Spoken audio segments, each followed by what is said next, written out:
Assalamualaikum warahmatullahi wabarakatuh. Baiklah teman-teman, hari ini kita akan belajar tentang sifat-sifat pada operasi hitung bilangan bulan. Yang pertama ada sifat komutatif.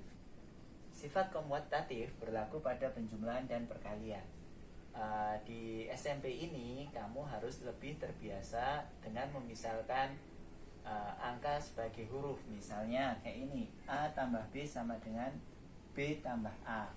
Jadi kita misalkan A ini sebuah angka, B juga sebuah angka, berapapun itu akan sama dengan B ditambah A.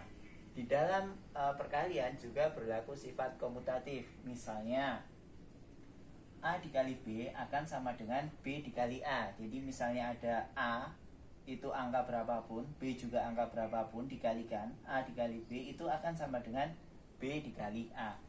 Misal kita coba dengan angka, bisa seperti ini. Contoh sifat komutatif pada penjumlahan. Misalnya 5 ditambah 3 itu akan sama dengan 3 ditambah 5.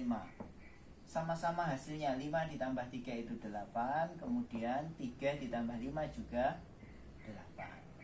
Di dalam perkalian juga berlaku sifat komutatif. Misalkan kita ambil sebuah angka 7 dikali 4 itu akan sama dengan 4 dikali 7. 7 dikali 4 28, kemudian 4 dikali 7 juga 28. Nah, itulah yang disebut sifat komutatif pada penjumlahan dan pada perkalian. Nah, berikutnya kita akan belajar tentang sifat asosiatif pada penjumlahan dan perkalian. Langsung saja. Pada penjumlahan berlaku sifat asosiatif, di mana ketika ada A ditambah B ditambah C akan sama dengan A ditambah B baru ditambah dengan C. Nah, misal dulu kamu waktu SD udah diajari bahwa operasi yang di dalam kurung itu dikerjakan terlebih dahulu. Saya ambil sebuah contoh angka 3 ditambah 5 ditambah 4. Apakah sama dengan 3 ditambah 5 baru ditambah dengan 4? Dulu kamu diajarkan bahwa yang berada di dalam kurung harus diselesaikan terlebih dahulu. 5 ditambah 4, berarti kita hitung dulu ini. 5 ditambah 4 9, baru ditambah dengan 3. 3 ditambah 9 hasilnya 12. Kemudian yang di sini, dalam kurung kita selesaikan terlebih dahulu. 3 ditambah 5 itu 8, baru ditambah dengan 4. 8 ditambah 4 hasilnya 12. Hasilnya sama. Maka berlaku sifat asosiatif pada penjumlahan. Pada perkalian kita coba buktikan apakah berlaku bahwa A dikali dengan B dikali C apakah sama dengan A dikali B baru dikali dengan C. Kita buktikan dengan mengambil sebuah angka. Misal saya ambil 2 dikali dengan 3 dikali 5. Apakah sama dengan 2 dikali 3 baru dikali dengan 5? Seperti biasa, yang di dalam kurung harus kita selesaikan terlebih dahulu. 3 dikali 5 itu adalah 15. Baru dikali dengan 2. 2 dikali 15, 30. Yang di sini 2 dikali 3 adalah 6, baru dikali 5, 6 dikali 5 adalah 30.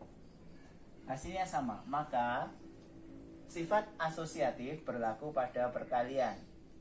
Begitu, inilah yang disebut dengan sifat asosiatif pada penjumlahan dan pada perkalian. Baiklah teman-teman, selanjutnya kita akan belajar mengenai sifat distributif. Yang pertama adalah sifat distributif perkalian pada penjumlahan. Jadi misal ada A dikali dengan B ditambah C, itu akan sama dengan A kali B ditambah A kali C. Distributif itu namanya penyebaran. Jadi A dikali dengan B ditambah C itu akan sama dengan A kali B ditambah A kali C. Nah, kita coba buktikan dengan memasukkan beberapa angka untuk menggantikan A, B, C di sini. Misal 3 dikali dengan 2 ditambah 5. Aturannya dalam kurung kan harus diselesaikan terlebih dahulu. 2 tambah 5 itu berapa? 7 kali 3. 3 kali 7 itu berapa? 21. Nah, ketika kita berlakukan sifat distributif perkalian pada penjumlahan, nanti hasilnya akan tetap sama 21. Jadi tadi kita memisalkan bahwa A-nya itu 3, B-nya 2, C-nya 5. Jadi A kali B tambah C itu akan sama dengan A kali B ditambah A kali C. A-nya tadi 3. 3 dikali B-nya 2 ditambah dengan 3 dikali C-nya 5. 3 kali 2 sama dengan 6. 3 kali 5 sama dengan 15.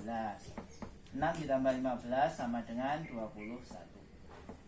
Sama hasilnya. Jadi namanya sifat itu bisa kamu gunakan untuk menyelesaikan sebuah operasi hitung mana yang kamu anggap lebih mudah. Jadi kamu bisa dengan cara seperti ini saja boleh, atau dengan cara melakukan sifat distributif perkalian pada penjumlahan dengan cara seperti ini juga boleh. Nanti ketika kamu menemui sebuah permasalahan atau soal, kamu anggap lebih mudah pakai cara yang ini, kamu pakai yang ini. Ketika lebih mudah dengan cara ini, ya pakai yang ini gitu. Tapi di sini saya menjelaskan ada sifat yang disebut sifat distributif perkalian pada penjumlahan. Satu lagi, sifat distributif perkalian berlaku juga pada pengurangan. Jadi misal ada A dikali B kurangi C itu akan sama dengan A kali B dikurangi A kali C. Saya ambil sebuah angka untuk menjelaskan kepada kalian. Misalnya 5 dikali 8 kurangi 4 itu apakah sama dengan 5 dikali 8 dikurangi dengan 5 dikali 4. Kita hitung yang sebelah sini dulu. Karena di dalam kurung maka kita selesaikan terlebih dahulu. 8 kurangi 4, 4 dikali 5. 5 kali 4 itu 20. Yang di sebelah sana 5 kali 8 40 dikurangi 5 kali 4 20. 40 kurangi 20 juga 20. Hasilnya sama.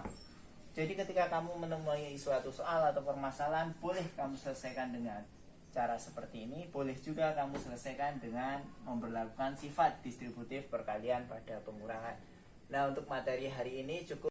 Baiklah teman-teman, kita punya latihan soal. Ini ada 4 latihan soal. Silahkan kamu coba kerjakan. Dan ini sifatnya hanya untuk latihan saja, agar mengasah kemampuan kalian. Silahkan kamu coba berlatih dengan 4 latihan soal yang saya berikan ini. Nah, sampai di sini dulu untuk pertemuan kali ini. Kita sambung lagi pada pertemuan selanjutnya. Wassalamualaikum warahmatullahi wabarakatuh.